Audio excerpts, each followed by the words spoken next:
panjatkan puji serta syukur kita kehadirat Allah Subhanahu wa taala yang mana berkat rahmatnya kita bisa berkumpul dalam keadaan sehat. Tak lupa salawat serta salam kita junjung kepada Nabi besar kita Nabi Muhammad SAW. Di sini ada susunan acara. Yang pertama pembukaan, kedua sambutan dari Kepala Sekolah SDN 2 Gunung Bentang, dan yang ketiga pemateri tentang budaya positif di sekolah. Namun sebelumnya saya ucapkan terima kasih kepada Bapak Ibu guru di SDN 2 Gunung Bentang yang telah bersedia datang dan menghadiri acara ini. Kita mulai saja acara yang pertama, yaitu pembukaan. Kita awali pembukaan ini dengan membacakan surat Al-Fatihah bersama-sama. Bismillahirrahmanirrahim. Alhamdulillahirabbil alamin. Arrahmanirrahim. Maliki yaumiddin. Iyyaka na'budu wa iyyaka nasta'in. Ihdinas siratal mustaqim. Siratal ladzina an'amta 'alaihim ghairil maghdubi 'alaihim waladdallin. Mudah-mudahan acara kali ini bisa berjalan dengan lancar dan ada ilmu yang kita dapat. Kedua, kita beranjak ke sambutan dari Ibu Kepala Sekolah SDN 2 Gunung Bentang. Kepadanya saya persilakan.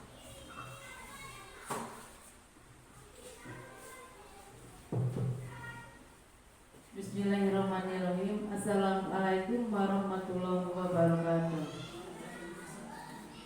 Ibu guru CGP SDN 2 Gunung Bentang yang saya hormati, beserta ibu-ibu guru yang ada di SDN 2 Gunung Bentang yang saya hormati pula.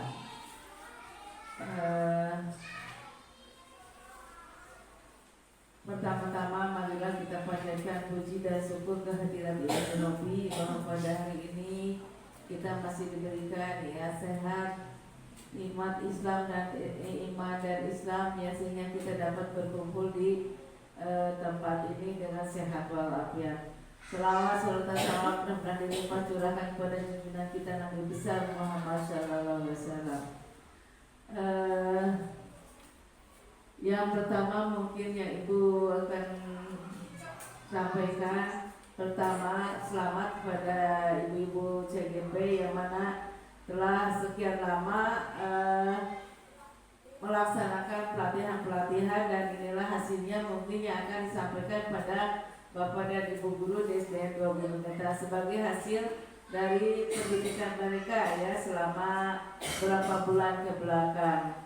Dan mudah-mudahan saja dengan adanya pelatihan guru CGP ini, guru penggerak ya, mudah-mudahan menjadi motivasi bagi guru-guru yang ada di sini supaya nanti kedepannya ada lagi penerusnya. Setelah angkatan ke-9 ini ada lagi angkatan yang ke-10, nanti mudah-mudahan dari SD Gunung Bentang 2 ini ada yang meneruskan menjadi guru penggerak.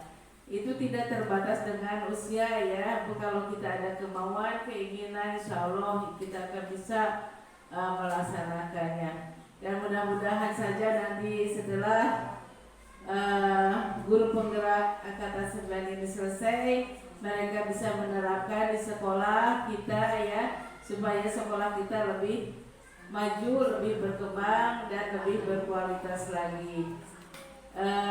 Mungkin itu aja. Selamat untuk menyampaikan materi. Mudah-mudahan dalam pelaksanaan ini kita diberikan kesehatan, kelancaran ya, sehingga dapat berjalan dengan apa yang diharapkan oleh kita. Wabillahi taufiq wal hidayah. Wassalamualaikum warahmatullahi wabarakatuh.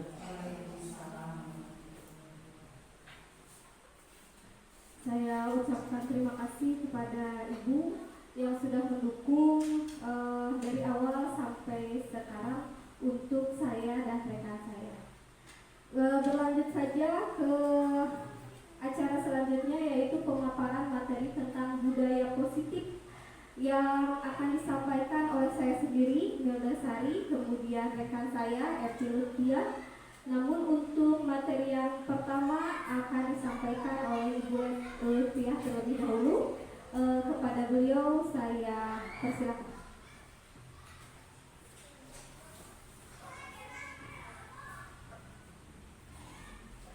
Assalamualaikum warahmatullahi wabarakatuh. Alhamdulillah. Pertama-tama saya ucapkan terima kasih kepada Ibu Kepala, kemudian Bapak Ibu Guru yang sudah menyempatkan hadir. Mudah-mudahan apa yang nanti akan kami sampaikan bermanfaat khususnya bagi saya sendiri, umumnya bagi semuanya. Baik, sebelum dimulai, saya kan ini udah siang ya, biar rada ceria gitu. Kita senam otak dulu. Bu Ami, tolong.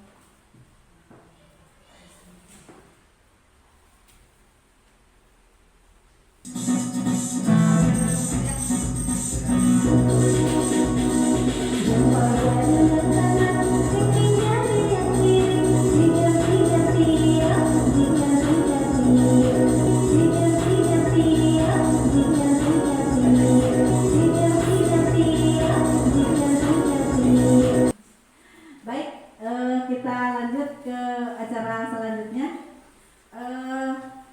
yang akan kami sampaikan tentang budaya positif.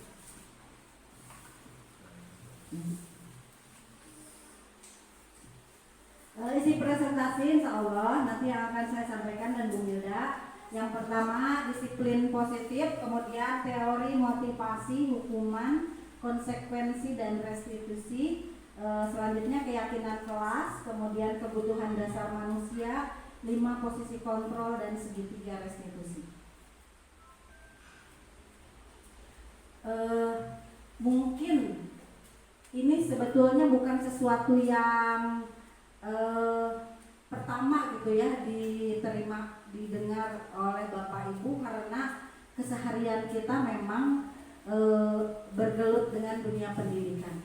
Nah, konsepnya pendidikan menurut Ki Hajar Dewantara adalah pendidikan yang holistik, di mana murid atau peserta didik dibentuk menjadi insan yang berkembang secara utuh, meliputi olah rasio, olah rasa, olah jiwa, dan olahraga melalui proses pembelajaran dan lainnya yang berpusat pada murid dan dilaksanakan dalam suasana penuh keterbukaan, kebebasan, serta menyenangkan.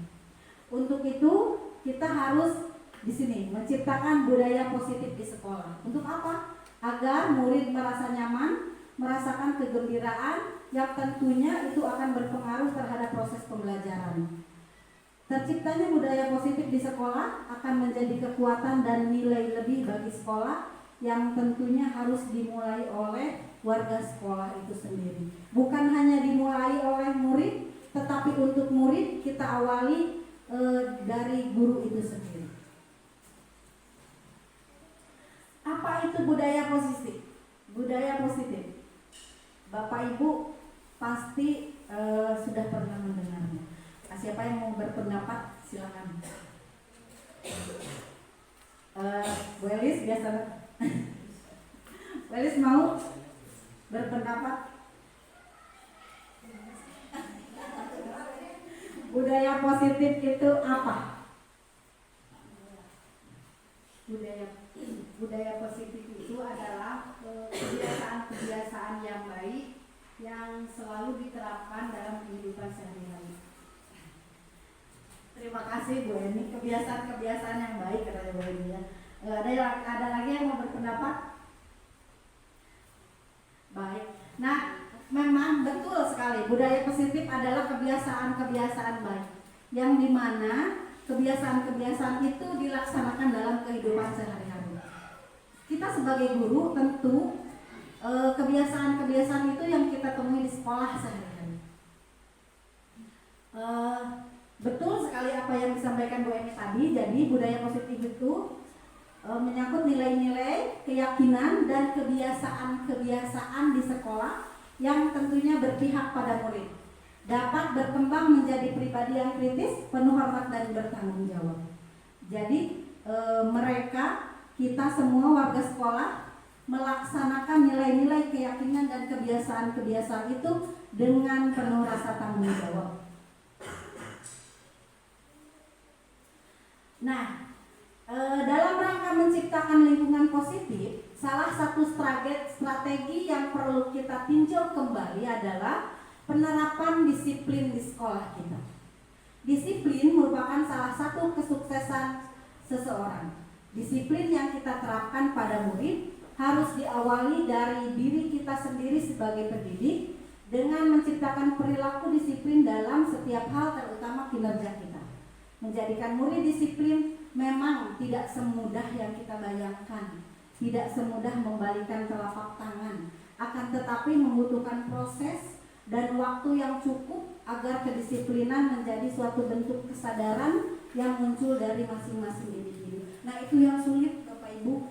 Jadi yang sulit itu menumbuhkan kesadaran yang muncul dari masing-masing individu itu sendiri. Butuh pembiasaan yang cukup lama untuk dapat melaksanakan kedisiplinan dengan tanggung jawab yang muncul dari kesadaran diri masing-masing. Tadi budaya positif ya, sekarang disiplin positif. Nah, disiplin positif itu yang seperti apa? Wami mau ayo Wami berpendapat. Disiplin positif. Nah, yang seperti apa disiplin positif itu? Bu Devi mau berpendapat, Bu Devi? Ayo, dikasih disiplin. Mungkin kalau disiplin positif itu seperti peraturan-peraturan untuk peraturan di sekolah, seperti penggunaan seragam, rambut, dan waktu masuk anaknya pulang.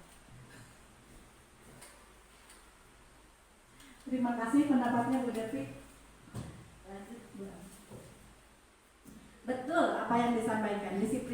Disiplin itu berhubungannya dengan tata tertib, dengan peraturan, iya, dengan hukum kalau bilang ya.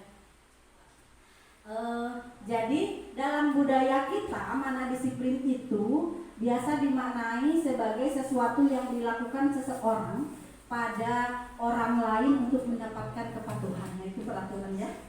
Kemudian kita cenderung menghubungkan kata disiplin dengan ketidaknyamanan, artinya menghilangkan kebebasan mungkin ya, ketidaknyamanan itu. Kalau maunya bangun seenaknya, datang ke sekolah seenaknya, berarti kan itu yang mereka rasa nyaman. Kemudian tiba-tiba ada aturan harus datang jam 7 seperti itu. Jadi kan menghilangkan ketidaknyamanan. Nah, menurut Kiai Hajar Dewantara sendiri, untuk mencapai kemerdekaan atau dalam konteks pendidikan kita saat ini, untuk menciptakan murid yang merdeka, syarat utamanya adalah harus ada disiplin yang kuat. Disiplin yang dimaksud adalah disiplin diri yang memiliki motivasi internal, atau disiplin yang seperti tadi disampaikan di awal, keluar dari dan dilakukan dari kesadaran diri masing-masing, atau motivasinya datang dari diri masing-masing. Kemudian jika kita tidak memiliki motivasi internal, maka kita memerlukan pihak lain untuk mendisiplinkan kita, atau motivasi eksternal. Jadi diingatkan gitu ya, karena berasal dari luar, bukan dari dalam diri kita sendiri, maka motivasi itu disebutnya motivasi eksternal. Kemudian ada lagi yang berpendapat bahwa disiplin berasal dari bahasa Latin disciplina, yang artinya belajar. Disiplin diri juga mempelajari bagaimana cara kita mengontrol diri dan bagaimana menguasai diri untuk memilih tindakan yang mengacu pada nilai-nilai yang kita hargai. Tentu peraturan-peraturan atau tata tertib itu mengacu pada nilai-nilai luhur, nilai-nilai universal. Jadi seseorang yang memiliki disiplin diri berarti mereka bertanggung jawab terhadap apa yang dilakukannya, karena mereka mendasarkan tindakan mereka pada nilai-nilai kebijakan universal. Yang seperti apa nilai-nilai kebijakan universal?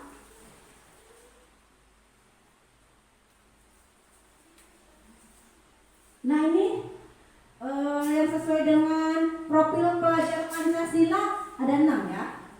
Beriman, bertakwa kepada Tuhan Yang Maha Esa dan berakhlak mulia, kemudian mandiri, bernalar kritis, berkebinaan global, berkebinekaan global, gotong royong dan kreatif. Kemudian nilai-nilai kebajikan universal. Menurut proyek nilai-nilai kebajikan itu banyak. Ada yang tentang kepedulian, kemudian rajin, integritas dan rasa hormat. Keterus-terangan, kebersihan, komitmen, belas kasih, percaya diri, kemudian tenggang rasa, gotong royong.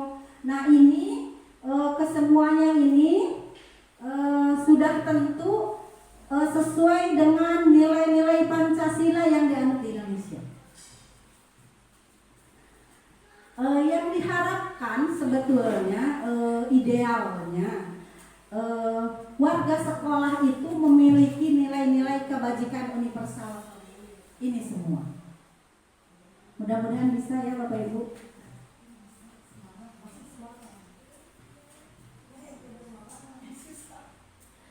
Masih berhubungan dengan disiplin positif, yaitu teori motivasi, hukuman, konsekuensi, dan restitusi.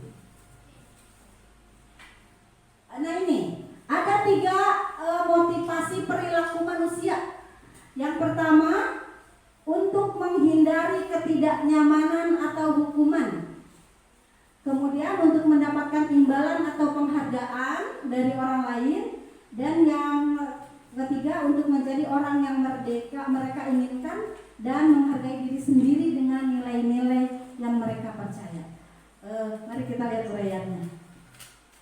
Yang pertama, untuk menghindari ketidaknyamanan atau hukuman. Nah motivasi ini motivasi yang paling tingkat rendah katanya. Karena biasanya orang yang punya motivasi ini perilakunya hanya menghindari hukuman supaya menjadi hukum gitu. Jadi yang dia lakukan itu supaya tidak dapat hukuman saja gitu ya, atau ketidaknyamanan. Akan bertanya apa yang akan terjadi apabila saya tidak melakukannya. Jika dia tidak melakukan apa yang sudah menjadi disiplin ini, apa yang akan terjadi?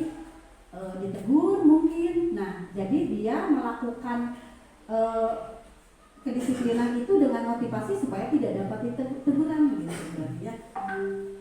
Kemudian sebenarnya mereka sedang menghindari permasalahan yang mungkin muncul dan berpengaruh pada mereka secara fisik, psikologis maupun tidak terpenuhinya kebutuhan mereka bila mereka tidak melakukan tindakan tersebut. Mungkin ketidaknyamanan ini contohnya kalau saya tidak melakukan ini saya dijauhi teman-teman. Jadi rasa atau psikologis dia yang kena gitu. Jadi supaya saya melakukan disiplin ini supaya mental saya tidak kena gitu. Kemudian yang kedua, untuk mendapatkan imbalan atau penghargaan dari orang lain.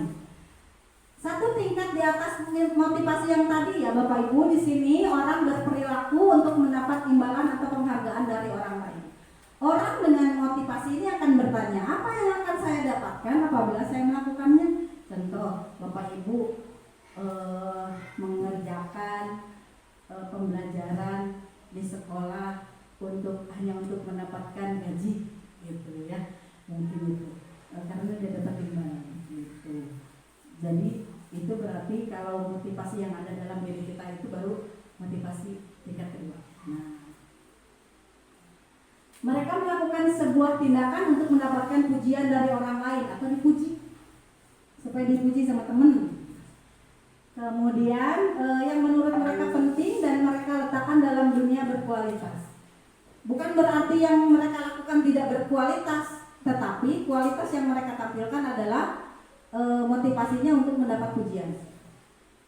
Mereka juga melakukan sesuatu untuk mendapatkan hadiah, pengakuan dan imbalan. Nah ini yang paling penting. Nah, yang ketiga adalah motivasi untuk menjadi orang yang mereka inginkan dan menghargai diri sendiri dengan nilai-nilai yang mereka percaya. Mudah-mudahan motivasi ini yang ada dalam diri kita semua ya Bapak Ibu. Orang yang motivasi ini akan bertanya, akan menjadi orang yang seperti apa bila saya melakukannya. Mereka melakukan sesuatu karena nilai-nilai yang mereka yakini dan hargai, dan mereka melakukannya karena mereka ingin menjadi orang yang melakukan nilai-nilai yang mereka yakini tersebut.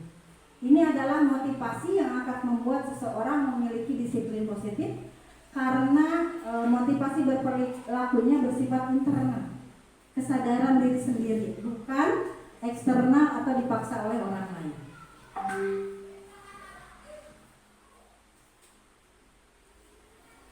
Hubungannya, disiplin merupakan suatu cara penerapan disiplin tanpa menggunakan kekerasan dan ancaman, yang dalam praktiknya melibatkan perilaku komunikatif efektif antara guru dan murid. Nah, ini disiplin yang perlu kita lakukan di kelas terhadap murid-murid adalah penerapan disiplin tanpa kekerasan dan ancaman. Tidak ada yang di sekolah kita mah yang tanpa kekerasan dan ancaman. Kemudian penerapan disiplin positif ini mengajarkan murid untuk memahami konsekuensi perilaku yang mereka lakukan, sehingga murid dapat menghormati diri sendiri dan bertanggung jawab terhadap lingkungan dan pribadinya masing-masing. Jadi kesadaran dari dalam diri itu sendiri yang menimbulkan tanggung jawab yang mereka lakukan. Jadi disiplin positif merupakan salah satu upaya penerapan budaya positif yang bertujuan untuk menumbuhkan kesadaran serta memberdayakan murid untuk melakukan sesuatu tanpa sogokan, tanpa ancaman ataupun hukuman. Jadi mereka sudah sadar sendiri ya, para murid sadar sendiri akan tanggung jawab mereka, tidak karena diberi hadiah, tidak karena ada ancaman ataupun hukuman. Dari situ.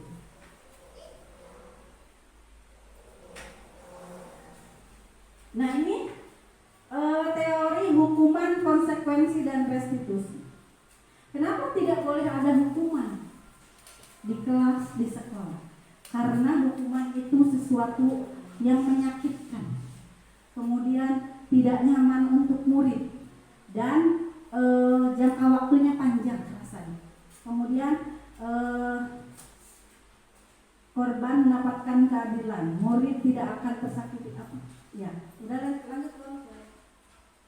Nah, perilaku pasif agresif meningkat. Sistem tidak akan berjalan bila murid tidak takut. Berlaku hanya pada sebuah institusi, tidak berlanjut pada kehidupan nyata. Jadi kalau misalnya ada hukuman, mungkin dia taat karena hukuman di sekolah, tetapi setelah berlanjut di kehidupan nyata itu tidak akan terjadi. Kemudian peraturan adalah kamu harus begini, kamu harus begitu. Kemudian murid akan membenci peraturan. Nah, akhirnya karena hukuman murid-murid membenci peraturan. Negatifnya, kalau dilakukan lagi, nanti awas kamu. Nah, itu biasanya kata-kata yang keluar.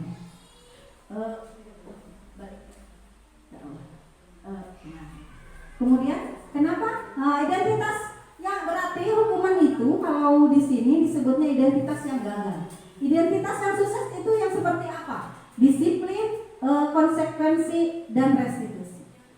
Kalau konsekuensi sesuatu yang harus terjadi masih tidak nyaman untuk murid untuk jangka waktu pendek, korban bisa diabaikan, murid atau anak dibuat tidak nyaman. Kemudian pengaturan hanya bertahan dalam jangka waktu pendek, memerlukan monitoring dan supervisi terus-menerus dari guru, membantu penerapan mengikuti peraturan dalam masyarakat. Apa peraturannya? Mampukah kamu melakukannya? Terima kasih sudah melakukan.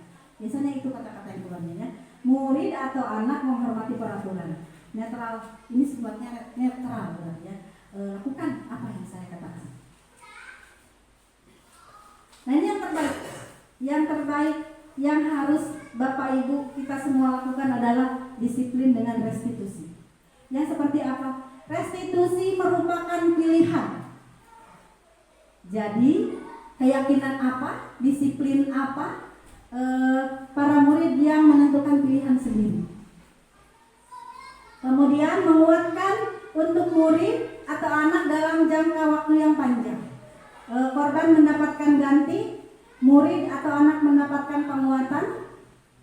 Masalah terpecahkan, murid belajar bertanggung jawab untuk perilakunya, fokus pada pemecahan masalah dalam jangka waktu panjang. Apa yang kamu yakini? Apa yang bisa kamu lakukan untuk memperbaiki masalah ini? Kemudian murid akan menghormati dirinya dan orang lain. Nah, ini positif, bersifatnya positif. Apakah hal ini yang sesungguhnya ingin kamu lakukan? Nanti penjelasan dari restitusi akan ada di bahasan selanjutnya tentang keyakinan kelas dan restitusi yang akan disampaikan oleh Bu Milda. Nah, ini keyakinan kelas. Bapak Ibu, yang harus kita lakukan untuk disiplin positif ini adalah membuat keyakinan kelas.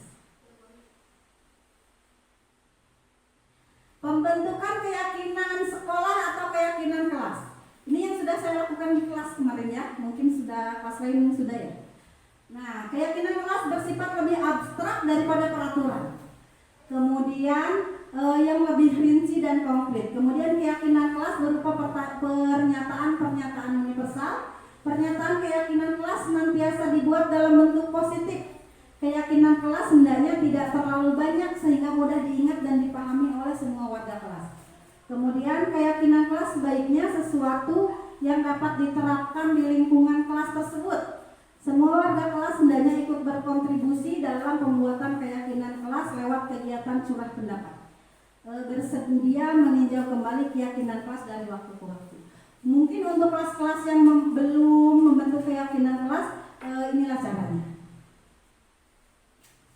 Tujuannya dulu. Kenapa dibuat keyakinan kelas? Tujuannya yang pertama menumbuhkan budaya positif dengan keyakinan kelas.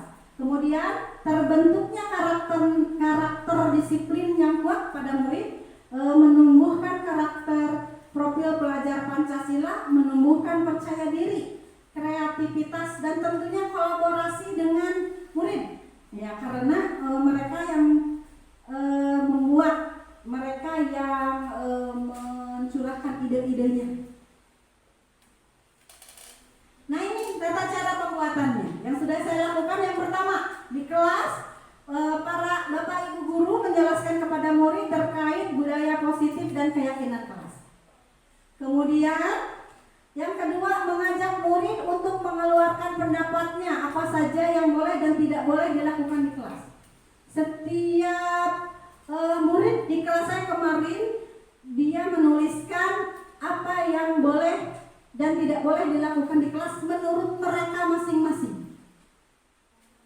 Setelah ditampung, kemudian mengubah peraturan-peraturan yang sudah dituliskan oleh murid menjadi kalimat positif. Contoh, dalam peraturan ada yang menuliskan tidak boleh membuang sampah sembarangan. Kita rubah menjadi kalimat positif. Apa coba kalimat positifnya? Buanglah sampah pada tempatnya. Tidak boleh datang terlambat. Kalimat positifnya? Datanglah tepat waktu. Kemudian memilih pernyataan yang penting dan menyepakatinya. Pernyataan-pernyataan yang sekiranya sama kita gabungkan, ya. Kemudian menggali perilaku yang mencerminkan keyakinan kelas. Nah, tadi dari kalimat-kalimat positif itu kita jadikan menjadi nilai-nilai kebajikan. Contoh, menyimpan buku ke rak setelah dipakai, kita ganti dengan nilai kebajikan tertib. Kemudian menggunakan sepatu, menggunakan seragam sesuai aturan sekolah, kita ganti dengan keyakinannya disiplin. Nah, jadi dalam menggali perilaku yang mencerminkan keyakinan kelas ini, kita akan berdiskusi dengan murid tentang keyakinan yang tadi dibuat. Contoh, disiplin. Disiplin itu perilakunya apa yang mencerminkan? Contoh, datang tepat waktu, menggunakan seragam sesuai peraturan, mengerjakan tugas tepat waktu, seperti itu. Kemudian yang terakhir, memperdalam tugas warga kelas. Nah, itu mungkin bahasan dari saya sampai di sana. Sampai di sini Bapak Ibu, mudah-mudahan ada manfaatnya. Dilanjutkan materi selanjutnya oleh Bu Milda. Terima kasih Bapak Ibu, saya mau tepuk salut untuk semuanya. Salut, salut, salut, salut, salut, salut. Terima kasih. Assalamualaikum warahmatullahi wabarakatuh. Ya, waalaikumsalam warahmatullahi wabarakatuh. Terima kasih Ibu. Dilanjut sama saya, materi selanjutnya yaitu tentang keempat, kelima, dan keenam. Kayaknya berbeda. Selanjutnya. Sebelum lanjut ke materi yang ingin saya sampaikan, dari budaya positif saya berlari ke hukuman, tindakan apa yang harus kita lakukan, gitu ya. Nah, saya sadar saat pembelajaran kemarin di CGP, saya ada kata-kata seperti ini. Nilai apa yang kamu dapat waktu kecil? Nilai apa yang jelek yang kamu rasakan waktu kecil? Di sana dipaparkan apa ya, sampai saya dibuat. Ternyata waktu SMP saya punya kenangan yang indah, Bu. Karena saya punya guru yang baik banget waktu SMP. Sampai yang saya merasa bahasa Inggris saya tidak bisa, saya tidak mampu. Karena gurunya yang membuat saya senang, saya berusaha tiap malam. Besoknya begitu saya ngapalin, besoknya mau ada ulangan saya ngerjain gitu ya. Karena saya pengen karena saya senang dengan gurunya, saya pengen dipuji, saya pengen nilai yang besar, sampai akhirnya saya mempunyai nilai yang baik gitu ya. Nah, lalu ditanya lagi, apa yang kamu rasakan, nilai jelek yang kamu rasakan? Saya rasakan waktu SMA dengan postur tubuh yang saya kecil.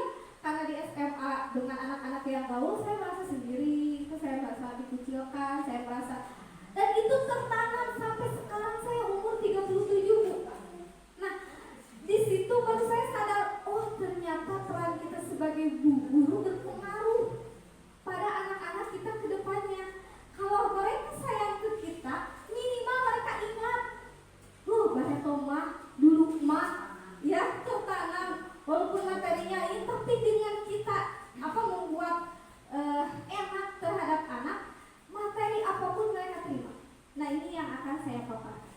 Pertama, 5 kebutuhan dasar manusia. Berarti kita tuh sebenarnya sebagai manusia memiliki 5 kebutuhan dasar manusia. Namun sebelum saya jelaskan, ada video sedikit, mungkin silakan Tuan. Kita perhatikan terlebih dahulu ya Ibu. Silakan.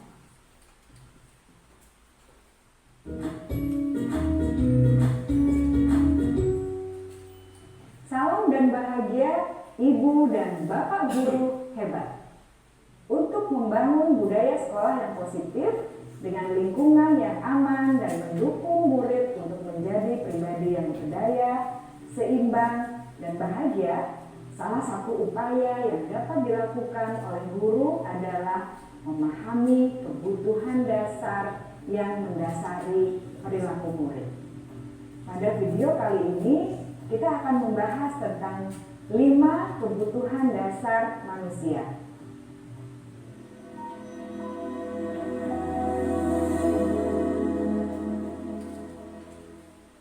Ki Hajar Dewantara dalam salah satu kutipannya menyatakan, kita ambil contoh perbandingannya dengan hidup tumbuh-tumbuhan. Seorang petani dalam hakikatnya sama kewajibannya dengan seorang pendidik yang menanam padi misalnya. Hanya dapat menuntun tumbuhnya padi.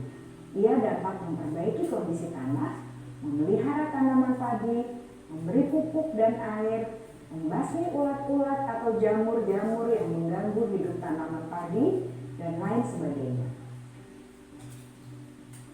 Ketika guru memahami kebutuhan apa yang mendasari perilaku murid, dan guru berusaha menuntun dan mendukung murid dalam memenuhi kebutuhannya secara positif, pada hakikatnya guru tersebut ibarat seorang petani yang sedang berusaha memahami kebutuhan masing-masing tanaman, dan ia berusaha memenuhi kebutuhan tanaman tersebut agar dapat tumbuh dengan subur dan maksimal.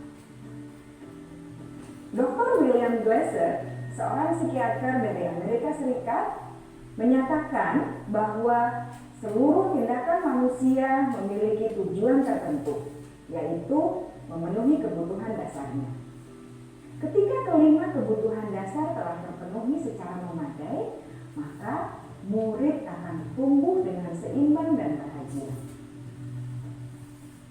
Sebaliknya, ketika kebutuhan dasar tidak terpenuhi dengan baik, maka seseorang akan mengalami emosi negatif seperti bosan, sedih, dan kecewa. Bahkan mereka dapat melakukan perbuatan yang bertentangan dengan nilai-nilai kebajikan atau melanggar peraturan.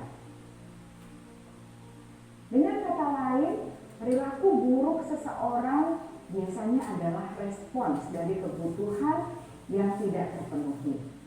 Namun, mereka tidak tahu cara untuk menyampaikannya. Ada 5 kebutuhan dasar manusia menurut Dr. William Glasser, yaitu yang pertama, kebutuhan untuk bertahan hidup atau survival. Yang kedua, kebutuhan untuk merasa diterima atau love and belonging. Yang ketiga, kebutuhan akan kebebasan atau freedom. Yang keempat, kebutuhan akan kesenangan atau fun.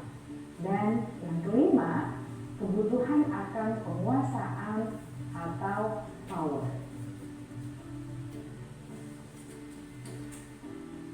Kebutuhan dasar yang pertama adalah kebutuhan yang bersifat fisiologis untuk bertahan hidup atau survival.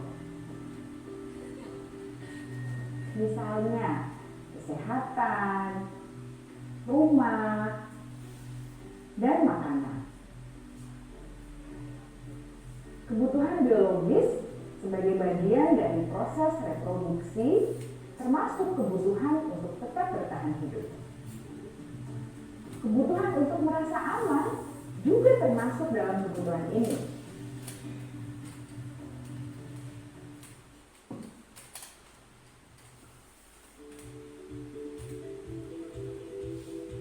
Agar murid dapat belajar dengan baik, kebutuhan mereka akan rasa aman, pangan, sandang, dan papan harus terpenuhi. Bagaimana mungkin mereka dapat belajar dengan baik bila mereka datang ke sekolah dengan perut yang lapar atau bila rumah mereka kebanjiran?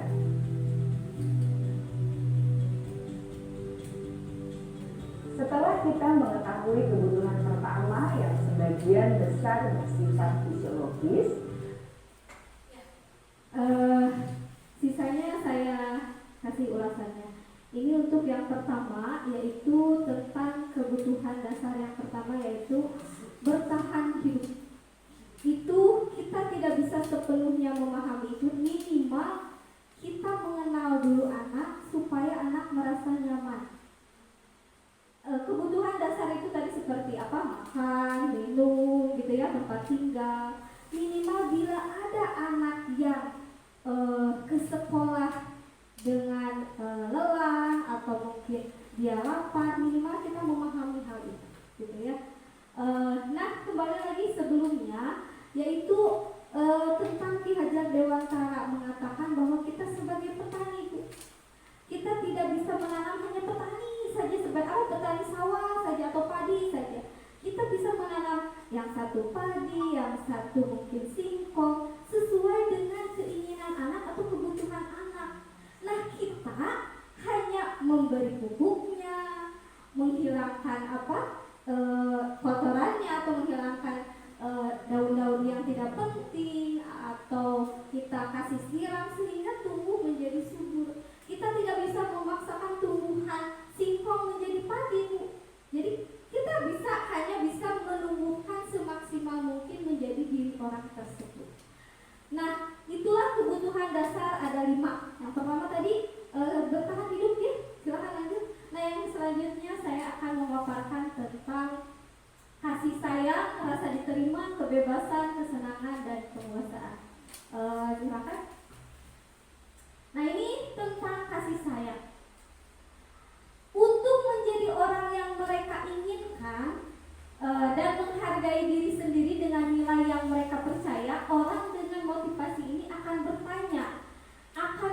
orang yang seperti apa bila saya melakukannya? Mereka melakukan sesuatu karena nilai-nilai yang mereka yakini dan hargai, dan mereka akan melakukan karena mereka ingin menjadi orang yang mereka nilai tersebut. Ini adalah salah ya? Ya, pokoknya kalau kita sebagai guru harus memberikan kasih sayang kepada anak, ya, supaya anak itu merasa senang saat dia belajar. Karena ibunya sayang ke kita, aku juga mau sayang dong sama ibunya. Itu kebutuhan yang mereka harus terima dari kita sebagai pendidik. Lanjut. Lalu kedua, kebebasan.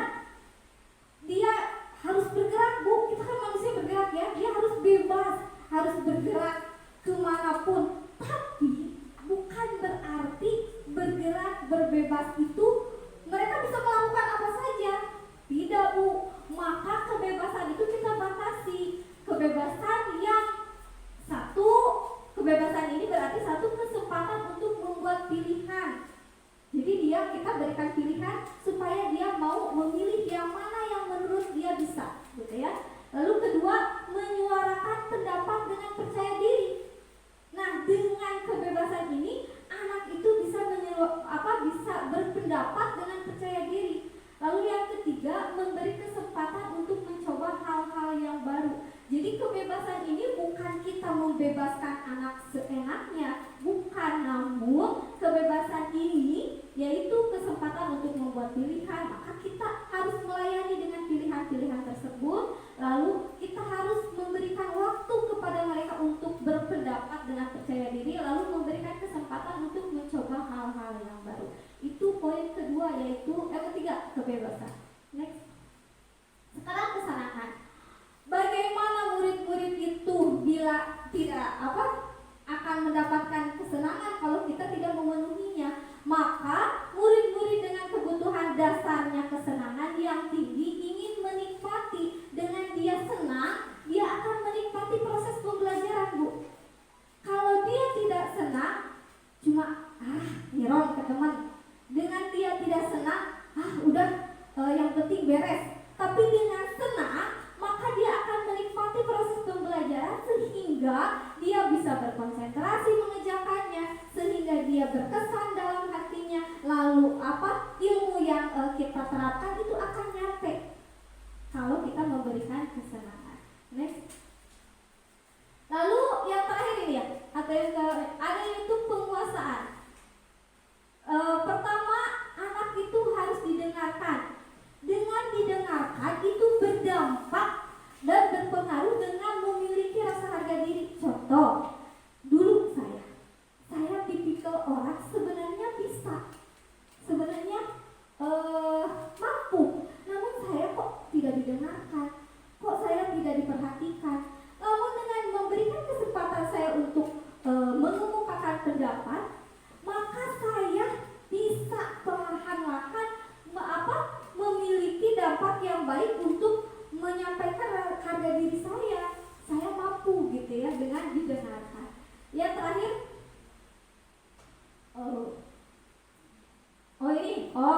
udah beres. Berarti itu adalah 5 dasar kebutuhan sebagai manusia. Lalu sekarang 5 posisi kontrol manusia. Dilanjut. Maksud kita sekarang di posisi kontrol ini untuk anak-anak yang memiliki masalah ya. Posisi kontrol kita sebagai apa di sini untuk menemukan permasalahan-masalahan pada anak. Contoh, apakah kita sebagai penghukum? Apakah kita sebagai pembuat rasa bersalah terhadap anak? Apakah kita sebagai teman? Atau kita sebagai pemantau atau sebagai manajer? Kita paparkan supaya kita tahu kita posisinya ada di mana. Sekarang di penghukum. Di penghukum ini contoh kecil ya. Ya sudah. Kamu sudah melanggar peraturan sekolah. Kamu salah. Kamu terlambat. Salah pula warna sepatunya. Segera buka sepatu kamu. Kalau tidak bisa mengenakan sepatu sesuai aturan. Ini kata-kata atau kalimat yang penghukum. Berarti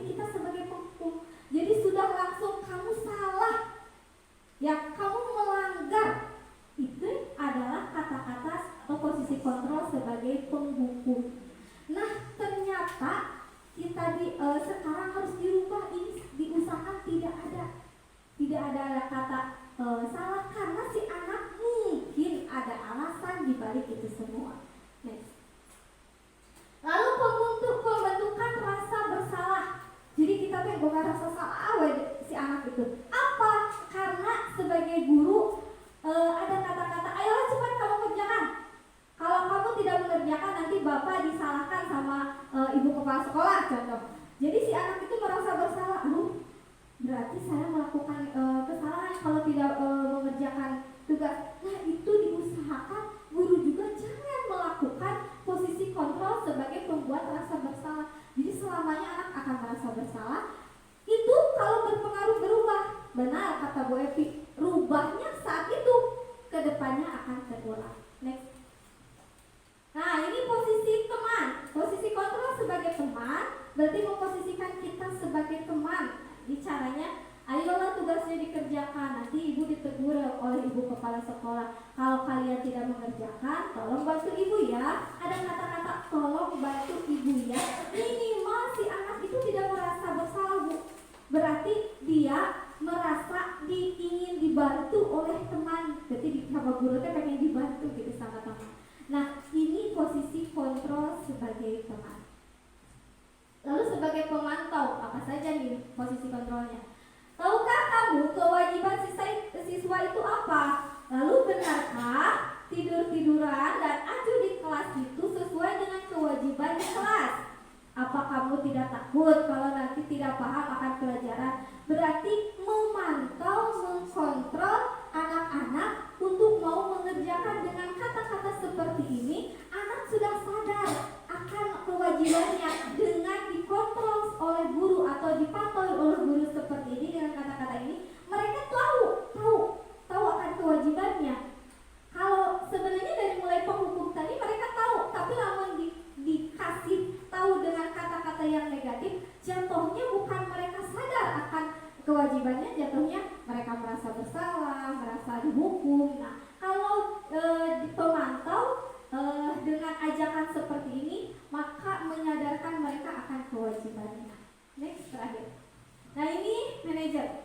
Posisi kontrol sebagai manajer yaitu membuat kesalahan adalah hal yang manusiawi dan bahwa mempertahankan diri adalah hal yang penting. Ini lebih bijak Bu. Contoh, ada anak yang terlambat datang ke sekolah. Posisi hukuman langsung datang. Kenapa kamu datang terlambat? Kenapa kamu melakukan kesalahan? Itu hukuman. Kedua, merasa bersalah. Kamu tahu nggak dengan datang terlambat kamu salah? Berarti dia merasa salah, gitu ya. Lalu yang tadi yang sebelumnya memantau. Apakah kamu tahu dengan datang terlambat teman-teman terganggu? Ya berarti merasa kamu iya ya dengan saya terlambat. Nah dengan manajer ini kata-kata seperti ini membuat dia tidak hilang, tidak dimarahi, tidak merasa dimarahi. Contoh, apakah kamu dengan datang terlambat ini kamu melakukan kesalahan? Oh iya Bu. Apakah kesalahan ini hal yang manusiawi? Iya Bu, kan manusia tidak selamanya sempurna. Saya memang melakukan kesalahan, namun ada alasannya. Nah itu kewajiban kita untuk menggali kesalahan anak, jangan sampai membuat anak itu merasa dirinya bersalah. Nanti kedepannya saya paparkan. Ya ini untuk posisi kontrol sebagai manajer. Silakan. Nah ini yang harus kita lakukan Bu ke depannya. Jadi jangan sampai ada penghukum, jangan sampai membuat ada merasa bersalah. Ini dibuatlah segitiga restitusi. Apa segitiga restitusi itu? Silakan. Pertama, menstabilkan dulu identitas. Ini disebutnya menstabilkan dulu identitas. Kedua, validasi kebutuhan. Lalu ketiga, menanyakan keyakinan. Silakan. Nah, pentingnya adanya keyakinan dibuat di kelas ini untuk ini Bu, untuk menanyakan keyakinan kelas itu sendiri. Nah, contoh, untuk membuat anak yang merasa gagal karena berbuat salah menjadi positif terhadap dirinya, maka dibuatlah dengan menstabilkan identitas. Caranya, guru berkata nih, berbuat salah itu hal yang manusiawi, tidak ada manusia yang sempurna. Nah, juga berbuat salah kita pasti bisa menyelesaikan. Nah, yang sempurna, maka Bapak Ibu juga pernah berbuat salah. Kita pasti bisa menyelesaikan masalah ini. Jadi bukan dihukum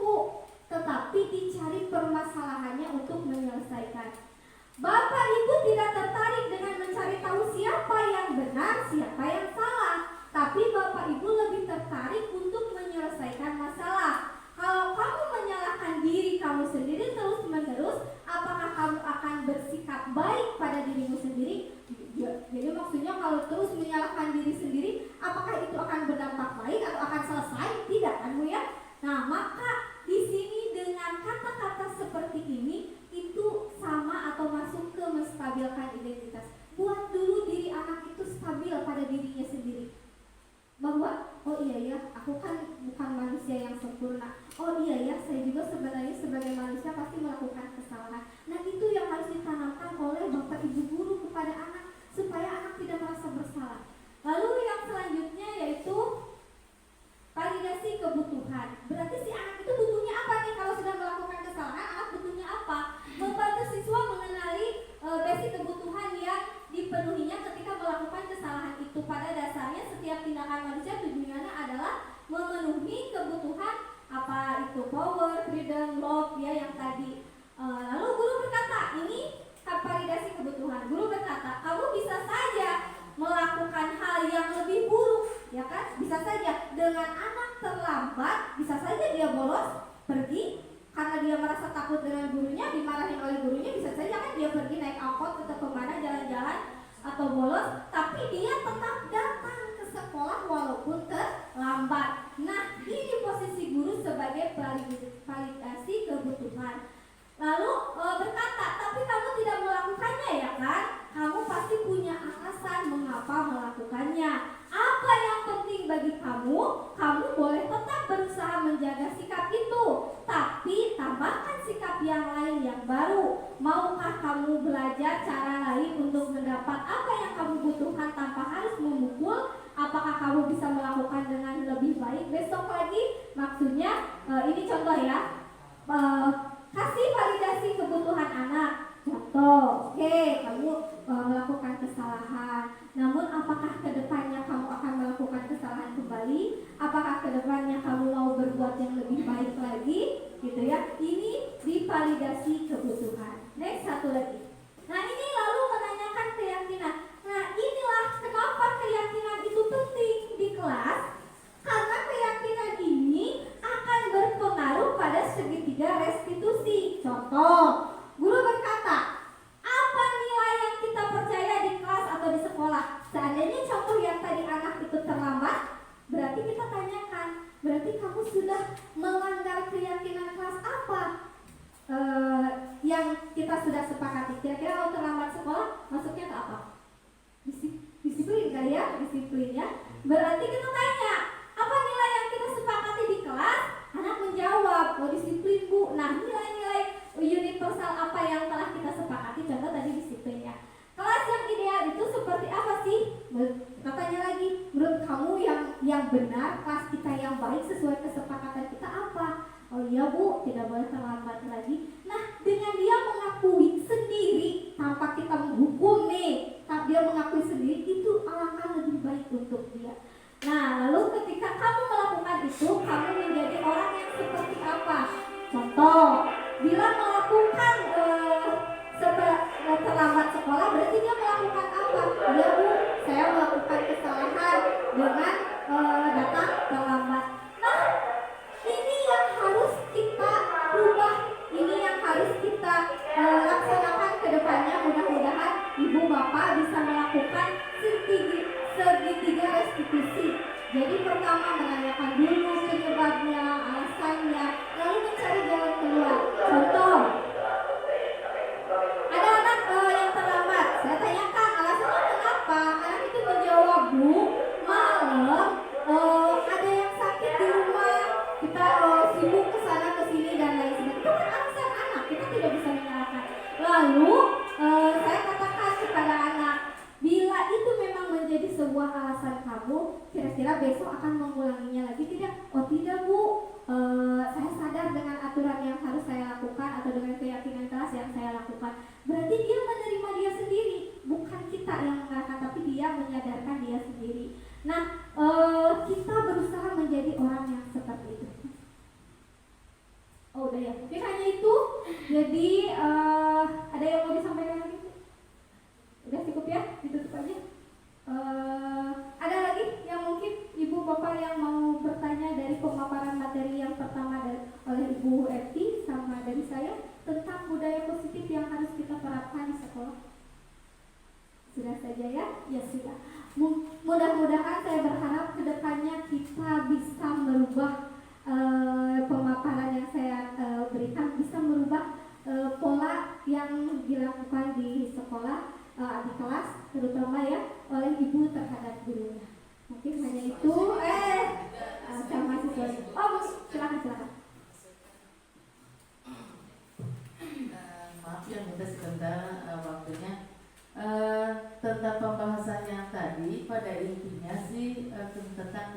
kedisiplinan ya. Bila kita belum disiplin ya, pasti semua sesuatu itu akan terlambat, akan mungkin tidak segala sesuatunya tidak akan tepat waktu ya pasti. Tetapi kalau kita sudah mulai menyadari rasa disiplin pada diri sendiri, tidak usah menurut aturan atau disuruh-suruh oleh bapak dan ibu guru maupun oleh ibu kepala sekolah.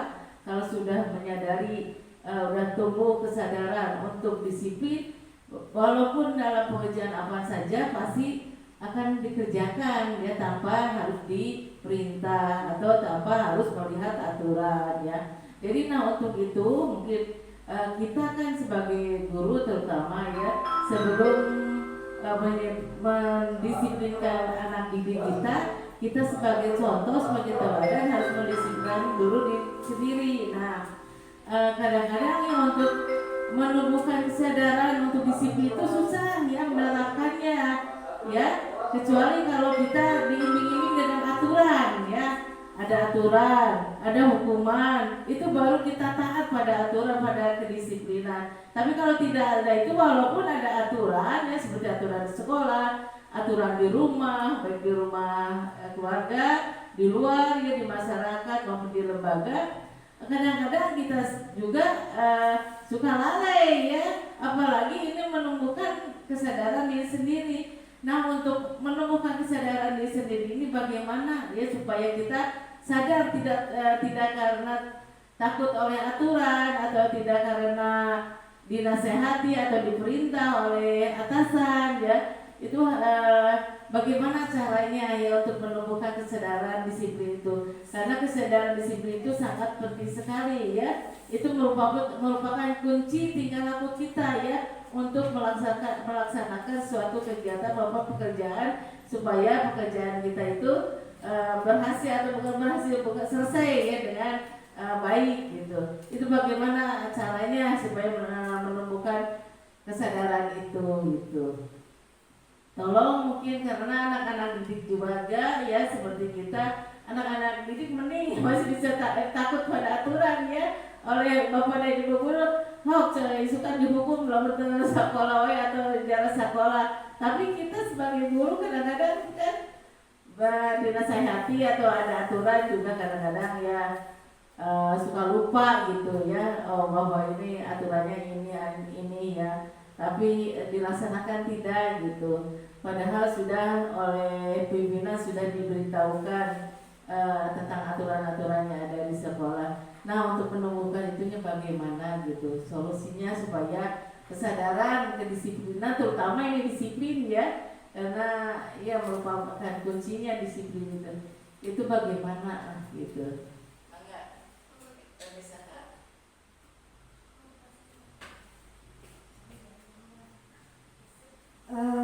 Sedikit ya Bu, mungkin kembali lagi ke teori motivasi ya, ada internal dan eksternal ya.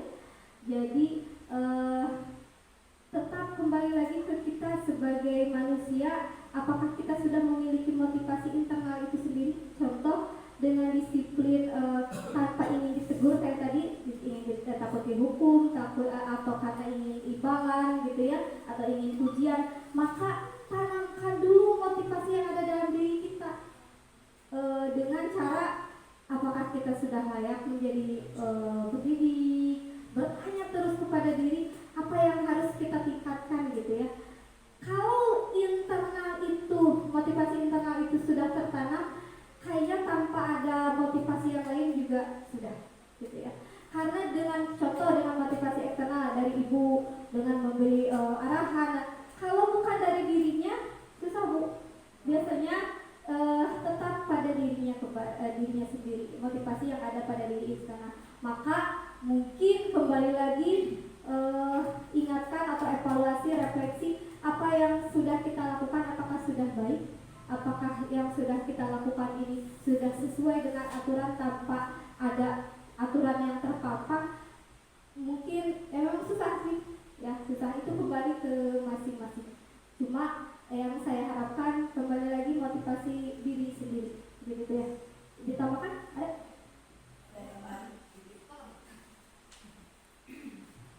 Bismillahirrahmanirrahim.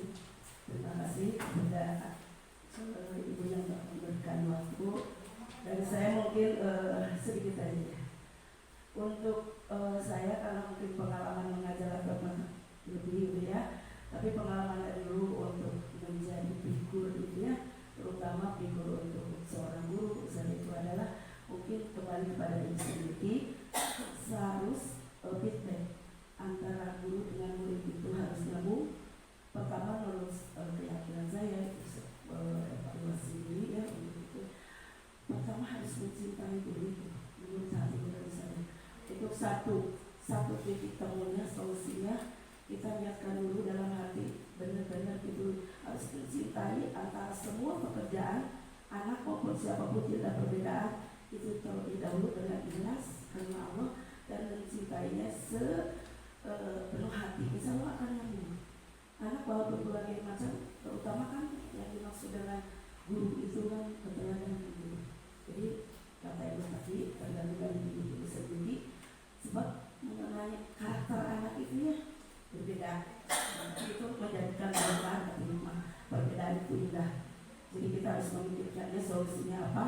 Jadi harus tahu, kalau diajar dulu saya dari didaktik dan metodika tentang fisiologi itu lebih mendalam, karena didaktik itu tata cara bagaimana kesuksesan seorang guru dan bagaimana kesuksesan untuk anak guru itu perlu dipahami. Sekarang itu saya belum menemukan figur gitu yang seperti apa mencintai anak itu, saya juga susah untuk dilakukan. Jadi tekniknya atau tipsnya seperti apa untuk dikatakan guru sukses, kemudian murid sukses, nah tipsnya apa? Mungkin bagi pengalaman saya harus mencintai dulu, dibaca intinya mungkin mencintai segala macam pekerjaan, harus kembali kepada diri sendiri itu. Mungkin ya solusinya itu kita bersama, karena sekarang dengan zaman ini apa berbagai macam cara juga harus ditempuh ya. Mungkin saya juga belum memahami tipsnya seperti apa guru sukses, murid sukses untuk sementara ini, karena ya figur guru itu figurnya mungkin banyak gitu. Untuk sekarang itu lebih pintar lagi karena IT, karena apa, tapi lebih canggih lagi anak-anak sekarang dari IT itu efeknya itu lebih parah ya. Lebih parah karena mungkin negatifnya dan positifnya ada. Nah untuk solusinya mungkin untuk guru penggerak seperti apa pengalaman, karena saya bukan penggerak, guru lama gitu. Guru lama pengalaman saya itu harus mencintai itu aja itu. Mungkin segitu aja. Mohon maaf yang sebesar-besarnya ada kesalahan, mungkin salah saya sendiri. Ya, terima kasih Ibu masukannya. Betul ya, tadi lupa.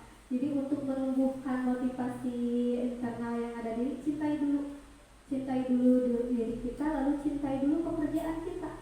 Mau seberat apapun pekerjaan kita, kalau kita sudah mencintai maka akan terasa lebih ringan. Lalu bagaimana dengan anak? Dengan mencintai anak, metode apapun Bu, cintai dulu aja lah, metode apapun, dari mulai kita kurikulum dulu ya, 13 lalu terakhir sekarang kurmer, apapun menurut saya metodenya apapun akan nyampe ke anak kalau kita mencintainya. Kenapa berubah kurikulum? Yang saya lihat itu karena perubahan zaman, bukan salah kita melaksanakan dulu pembelajaran yang dulu. Karena anak dulu dengan metode kita yang kita lakukan, anak berhasil. Nggak mungkin kan akhirnya ada orang-orang yang sukses, berarti pembelajaran dulu kan. Nah, kenapa pemerintah sekarang melihat harus berubah? Karena anak pun berubah Bu. Kan itu ada ya dari Nabi Muhammad juga mengatakan bahwa ajarilah anak-anak kita sesuai dengan zamannya. Nah kita harus berubah dengan cara-cara seperti ini. Kalau kembali dari yang dipertanyakan oleh Ibu, bagaimana mau motivasi tentang kedisiplinan, itu menurut saya kembali lagi untuk mengukuhkan internal, motivasi internal diri dengan cara kata Ibu benar, mencintai dulu pekerjaan kita. Kalau sudah mencintai pekerjaan kita, insya Allah semuanya berjalan dengan lancar. Ada lagi masukan? Ibu ada? Enggak? Bu ini? Ada? Sudah saja. Bagaimana Ibu? Mungkin tidak puas ya, mudah-mudahan dengan tidak puasnya ibu-ibu, saya akan belajar lagi secara sungguh-sungguh supaya bisa menjawab pertanyaan dari Ibu Bapak. Mungkin hanya itu pemaparan atau destinasi yang kami lakukan. Saya tutup. Billahi taufiq wal hidayah. Assalamualaikum warahmatullahi wabarakatuh.